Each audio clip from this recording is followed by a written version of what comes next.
DeMent from Chasing Happiness podcast. Hope you guys are having a great day today. On the podcast, we have Michael Ostrolenk, and I actually think I got it close, guys. You know how I butcher names. Michael is a human, resilient, and conscious relationship coach, and we're going to talk about some pretty cool stuff that he's doing. And I think we'll go down some rabbit holes. So, Michael, welcome to the show. Hey, thanks, Ron. I appreciate you having me on. You're more than welcome. I know it was short notice and we switched, so I thank you for that. It's all good. So, before we get into what you're doing, a little bit on you and who you are. Yeah, so I'm actually a trained and licensed as an American family therapist out of California in the late 90s, mid to late 90s. In the early around 2001, I decided I didn't want to be a therapist per se, although I got my license to go on. I wanted to do coaching, which gave me a lot more broad ways of working with people. So I've been coaching since about 2000, so about 23, 24 years, but in total, about 30 years of working in the therapeutic coaching space. And there's two different categories of people I work with. One is with individuals on human optimization. I can show that some of my background and training in that space.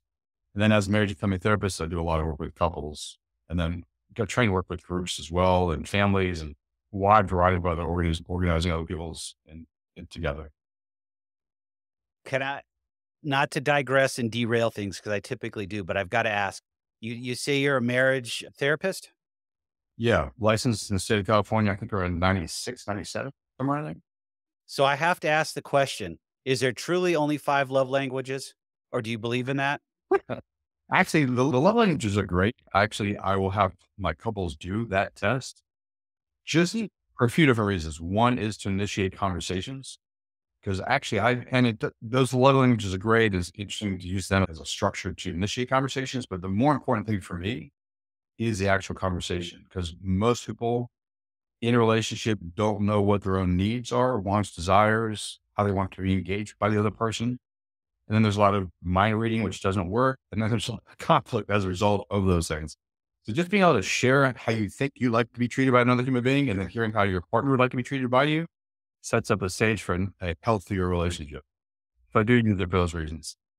For the longest time, I didn't believe in those, but then I had a mentor a few years back that said, "Have you ever thought about applying those 5 love languages to people you interact in life?" And he said, "I'm not talking about personal, I'm talking about business." And I'm like, "I never thought of it that way." So a couple years back, I reread it, and now when I'm talking to people and I interact with them, I assign them a love language. Once I start to have to work with them, I'm like, "Oh, that's interesting. That does work." So I love that you've applied or your mentor suggests you apply something specific to like marriage people, to like other human relationships. Because when you think about it, everything is a relationship. Just the degree of intimacy, it might be different. So that's really cool that you did that and still do that. I still do it. I do struggle, so every so often I will go back and refresh it, but it does help me understand when I'm working with somebody, especially on the real estate side, what they're looking to do, but then what I say it's their calling in that life and what they're it just boils down to is if I can figure out how they function in that space, it makes the process so much easier and the connections there, and that's the whole thing is creating that connection. I'm not a transactional guy, I'm all about the connection. If I can't connect with you, it's hard for me to work with you. That's awesome. In that case, you'll appreciate this. I was working with a young man, and a lot of the work we're doing together is about him and his relationship with his girlfriend. And we're talking about expectations. What does he expect from his girlfriend? What does his girlfriend expect from him in terms of behaviors on a daily basis? And once again, it's one of those conversations that most people don't have and they never really had. So there's like mind reading, unsuccessful, and then conflicts that emerge. And at the end of that conversation about his girlfriend, I said, you ever considered having that same conversation with your best buddies? Like, what do you expect from them as your friend? And what do they expect from you? And as little as couples do that, romantic partners do that, like I can't imagine many friends have that conversation. He thought that was a wonderful idea. And he's actually still having this conversation. What's it mean to be my friend? What can I expect from you? What can you expect from me? Boom, just had that conversation. So there's not this going on in the friendship. Yeah. That I like that. You know what? Now you got me good to think about something also, because I don't apply that to friendships. I was just applying it to business relationships. So I like that. Now I'm gonna probably have to go back and do some more homework. So thank you though. That's Yeah. cool. That's a good way to approach it. Um, go Relationships. ahead. No, I'm sorry. It's Yeah. just all No, relationships. no, go ahead. Yeah. But we can start going down this rabbit hole of relationships in general. We as human beings, we crave those relationships, but at the same time, we don't take time to foster them. It's like the instant gratification I think we talked about on our pre-call about the internet. I think we're sometimes in that same lane when it comes to interacting with other people. And I would say interacting with ourselves too. How Oh, often sit with our own experience, our own thoughts, our own feelings, our own sensations, as opposed to like either acting on them immediately, which is instant gratification, or looking to state change by distracting ourselves with drugs or alcohol or porn or Netflix or whatever we do to distract ourselves from our own experience. So not only do we not really necessarily cultivate through time and effort relations with other people in the way you just described, I suggest a lot of people don't do it themselves either. so can we dig into that? Because that's a pretty interesting topic. I think that would be very really cool to talk about. How could we be better at working with our own thoughts and working through those challenges instead of numbing it out, which you said with Netflix and all the other BS that comes along? Yeah, so it's interesting. So me and a partner of mine, JC Glick, he's a former Army Ranger. We're launching a men's group, and we've been doing interviews with men, part of our group, and it's a resilience group. And I'm going to connect all these dots. So a lot of people will think coming into the conversation, oh, resilience, I can carry logs long distances or heavy things long distances and who y'all kick ass, gung ho. All that stuff is great. He's an Army Ranger. So yeah, yes, we can do cool, really cool things. But real resilience really is not change. It really is. In addition to doing cool, really cool physical things, it's one of the things is the ability to sit with one's own experience for long periods of time without seeking distraction. And that's really hard for most people. Like I just walked through Mhm. what we will have them do, and I do with clients the last almost 30 years, is like, just notice how long you're able to sit with whatever is arising in your system: anger, sadness, grief, guilt, shame, happiness, joy, bliss. And it's important that like these last three, happiness, joy, bliss, because it's not just what we call the negative emotions. And I put those in quotes because you can have a long conversation about negative and positive. But in a lot of families of origin, we are taught that certain things are inappropriate. I'll give you something to cry about. Oh, I just learned how not to cry in my family. Or life is horrible. You shouldn't be happy. There's nothing to be happy about. Okay, I shouldn't be happy. There's various messages we get. And through those messages, we have our own way of organizing ourselves to contract against feelings. So I'm not going to show whatever that thing is, from everything from bliss and happiness to joy to pain, sorrow, suffering, and sadness and grief. So like I'll ask a client, how long can you sit with whatever it is before you're like, I need to distract myself with whatever I do to distract myself. So just first, it's just an awareness exercise. And it literally could be 10 seconds. It could be a minute. It could be 2 minutes. And then just be aware. Then what do you go do? What's your default? I go do X. Cool. Okay.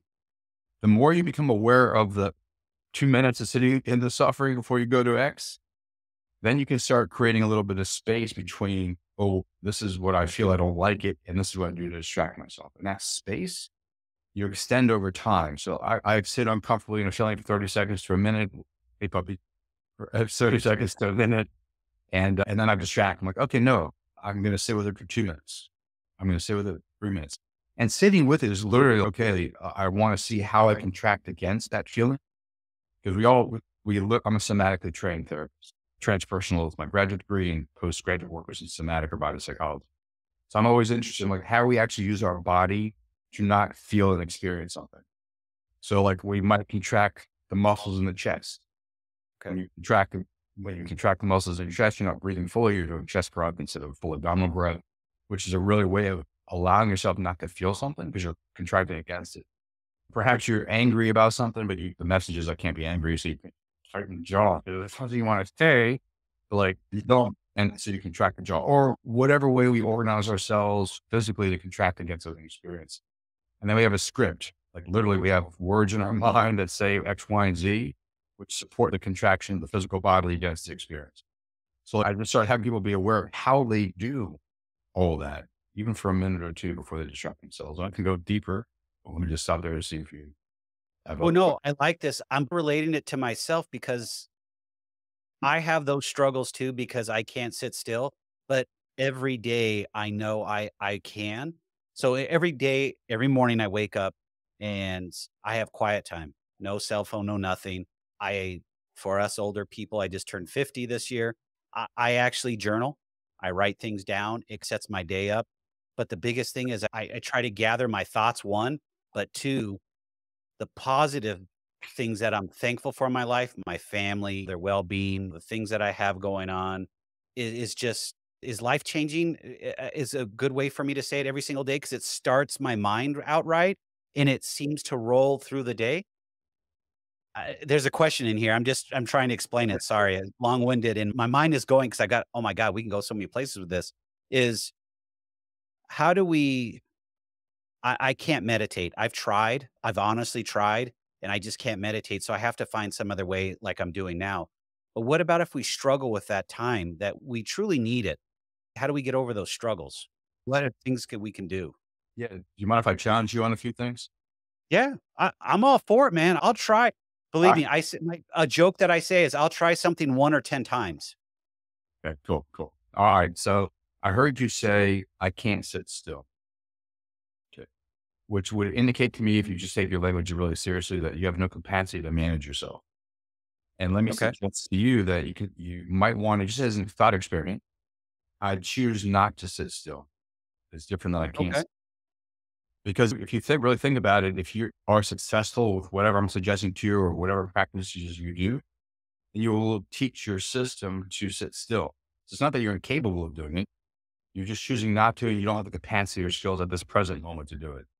So my preference would be like, oh, just watch your language, because you're putting yourself in a box that you can't get out of.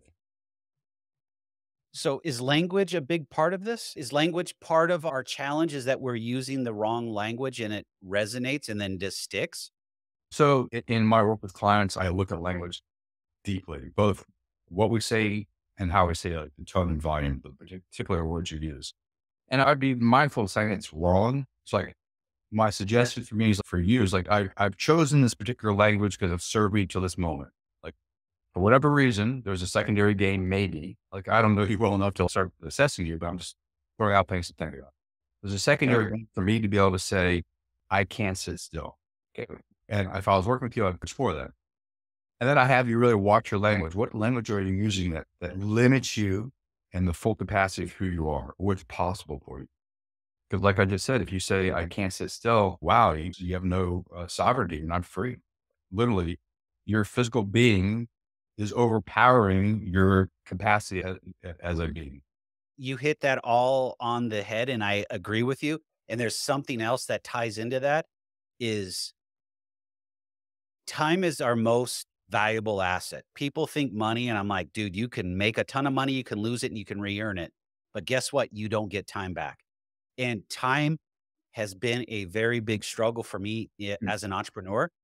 And I would probably say in the last 18 months, and maybe a little longer, but I would say in the last 6 months, I've gotten very good at blocking time. I have specific things I do during the day that are on my calendar, and for the longest time, I always refused to do that. I thought that was stupid to have my calendar manage me. And now I use technology, an AI platform that literally knows my schedule, and I've created it, and then it can suggest certain things to do so I can be more productive. Ooh, And that's it's been cool.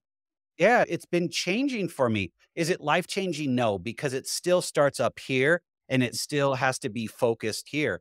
And one of the biggest things I do from after I get up, I walk the dog, sorry, and I get my morning routine. I sit down and I'm working by 6:30. Immediately I put my phone on do not disturb because it's already going off and I'm already looking at text messages. I'm looking at email Yeah. and I'm supposed to be into a block of focus already. So just as when we started the conversation, and I love what you said about, your mentor suggested you take the 5 love languages and apply it to business. So I'm going to suggest you apply it with something you're already doing, more broadly speaking, just as a Okay. concept. You said technology, and you're using technology to assist you in managing your Yeah. time. I would suggest you would look at your own body as a form of technology that Hmm. you can manage towards the ends that you seek. She can manage your body towards the ends that you seek. So there's states of being that we have in our body. And one of them could be like, oh, I believe I cannot sit still because I have all this energy in me. That's a belief and that's the feeling we have in our body. But what if you're able to manage that energy towards certain ends? So it wasn't necessarily you can't sit still, but you can actually use that energy to accomplish something. It's no different than a technology you're using to guide your life in a particular period of time for time management. So like Okay. when I said to you earlier, when I was talking to you earlier about like, how do you organize yourself against a particular feeling? Once you are aware of how you do that, then you can deconstruct the physicality of that and go from reaction to response. So it's a place of I'm almost a robot being reactive to my environment, internal environment as well, to freedom of choosing how I want to use what's going on inside my body. So, now, for instance, if I said to you, if we were working together and you said, "Hey, Michael, I noticed that I'm sad right now," and I'll be like, I might say to you, "Hey, Ryan, let's pretend like I don't know what you mean by sad." That's weird. Okay.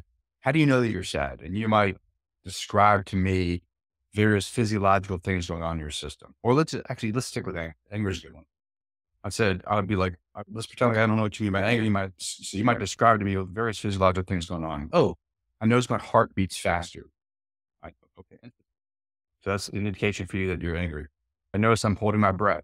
Okay. That's an indication for you that you're feeling angry. I notice some tightness in my jaw. I'm noticing the script in my head, this faster pace of the language, and maybe it's a little Oh, bit of yeah. custom language. So there's a whole way you organize what you might call anger. The problem with this, giving a concept, like when we name something, sometimes can be a way of dismissing it. Oh, I'm angry. Well, what's the actual experience? Or I'm sad, whatever it is. I would encourage you to sit with your experience. You're like, I'm tight here. This is what's going on in my mind. This is the script in my head. My heart beats faster and I'm contracting here. So I'm breathing like only my chest, not deeply in my abdomen. Okay, cool. Now you know how you do this so you don't feel fully the anger. What would it be like if we deconstructed some of those things? What if you looked at your body as technology, which you can manage? Okay, you can relax the muscles and the fats in the chest, expand this up, and then start breathing down here. So this relax a little bit more. You get the full breath so you can breathe more fully, which you mean you feel more. Maybe it's just a matter of opening your jaw a little bit, stretching it out a little bit so it relaxes a little bit. Maybe it's just also like being much more aware of the strips in your mind. You start doing this, the energy starts flowing, and you feel what you're trying to repress against. The anger will come out. And then you can be really clear, what's this anger about? For many people, I mean, everyone's different, but anger could be about boundaries. Yeah. Something's not going well, and you need to create a boundary to self-correct yourself or a situation or a particular relationship you're in. Cool. Valuable information. If you repressed it, and try to hide against it, you're not going to know about the shift you might need in that relationship, creating new boundaries or whatever it happens to be. But okay, go down a rabbit hole there. Point is like you're the technology that you're getting to learn how to use towards more positive ends, as one example. So I guess the best way to describe this, and I'll use myself as an example.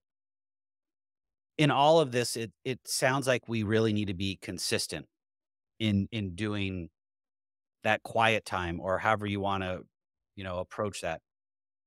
But the other piece of the consistency is the actual persistence and being persistent. I don't know if I'm on the right path or not, because I'm thinking of on a daily basis an entrepreneur or a business owner that we have ups and downs all day long. We're dealing with a bunch of things, making sure payroll gets met. You're paying the bills. There's anxiety in there for that or you're in a large project, whatever the case is. You have those ups and downs, but there's two things that a good entrepreneur or small business owner or even a owner, whatever, is being persistent and consistent. Could those two things tie into this in what we're talking about? Definitely love both those words, consistent and persistent. And it's interesting too, because one has to be mindful of how one chooses to use one's technologies of the body, if you want to use that language. I'm reminded I had a client of mine who lost his wife. He passed away, and it was horrible. And he had to take care of the business side of things, the family side of things, and the funeral.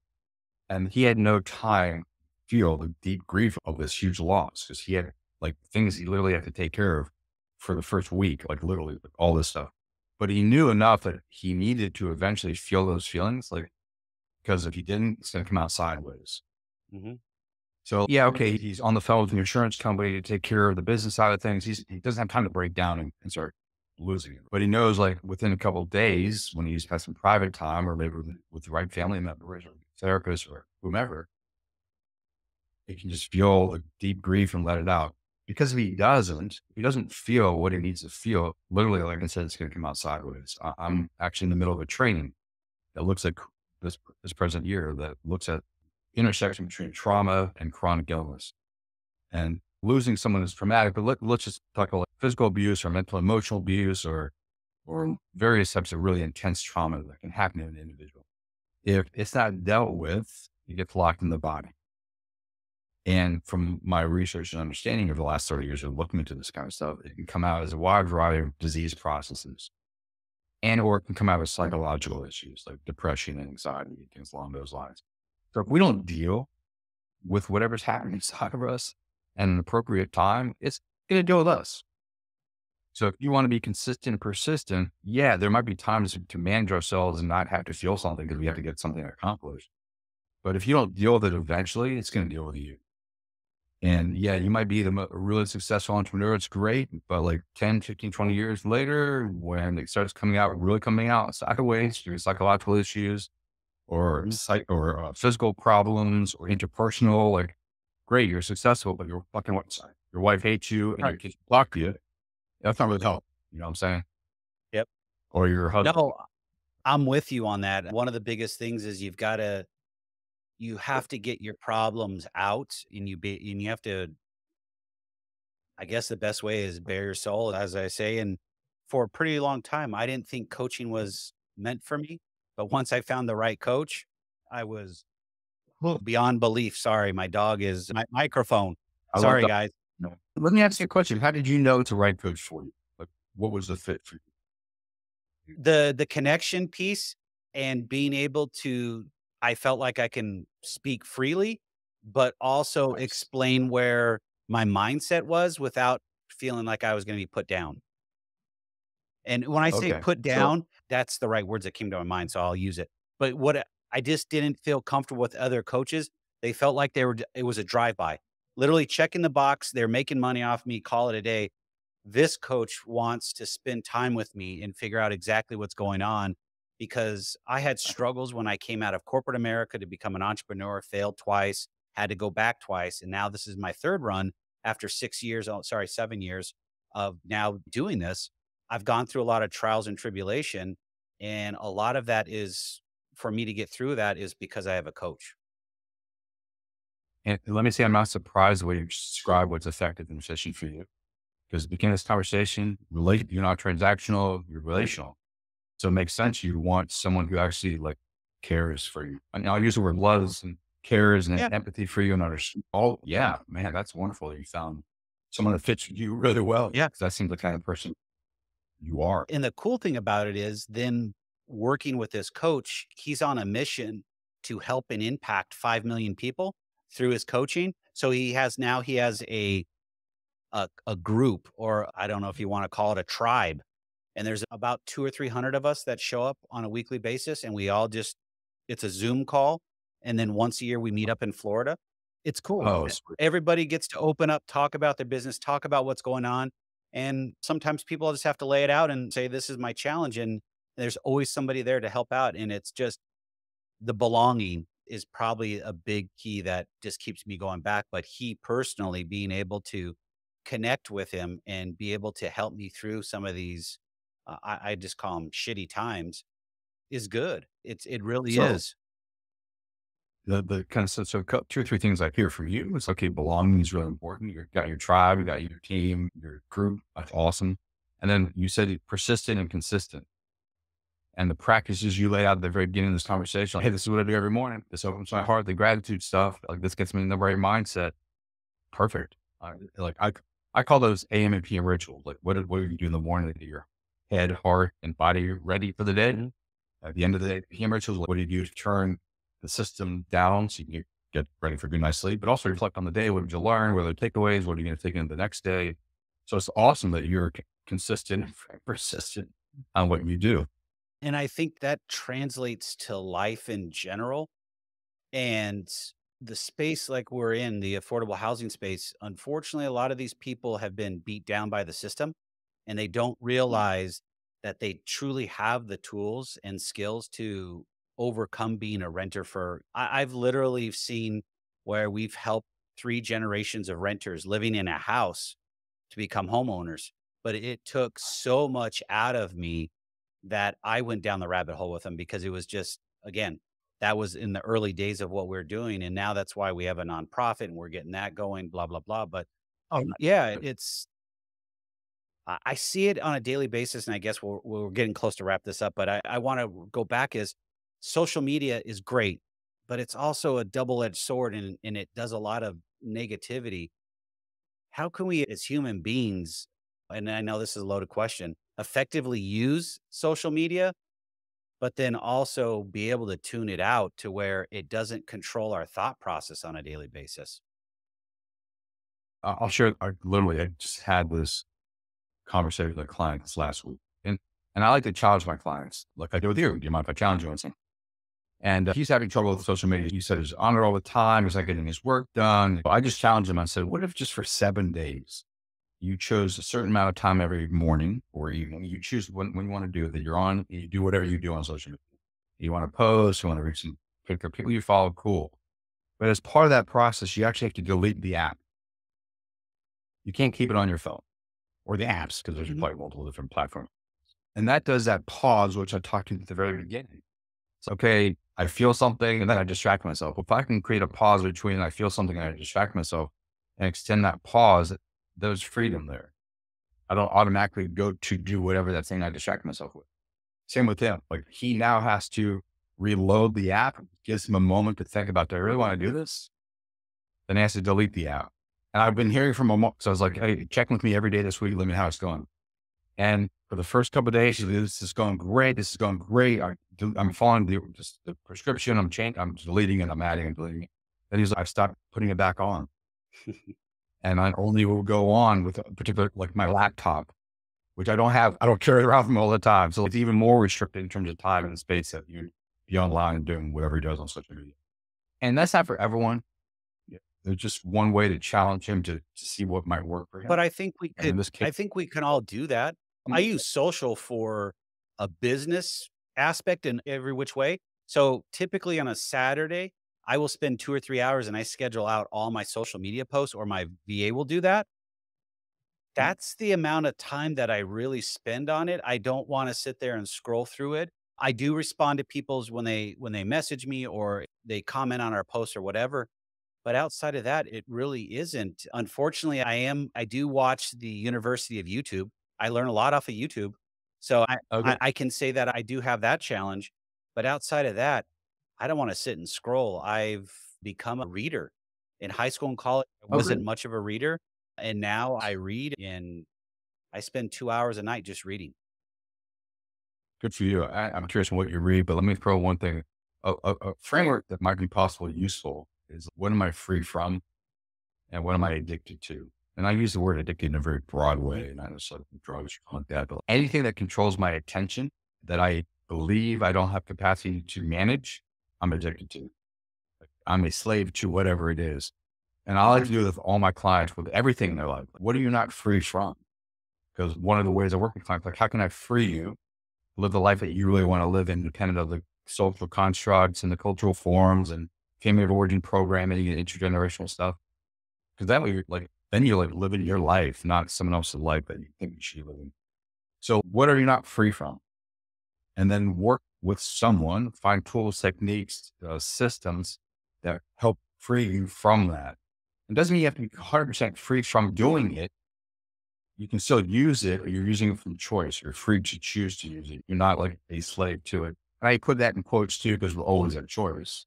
But like we said at the very beginning of this conversation, I can't control myself, or however you Yeah. might have said that. Well, you can, I can't sit still. as you, I can't sit still. But so, like I said, I choose not to sit still, and I'm going to choose to develop capacity to free myself from the inability to use to develop capacity, skills, and practices, disciplines. It's the consistency and the Mhm. persistency that you already talked about. And I've gotten, being able to have a quiet mind in the morning, that's taken a lot of work, so that is Mhm. something I'll continue to work on.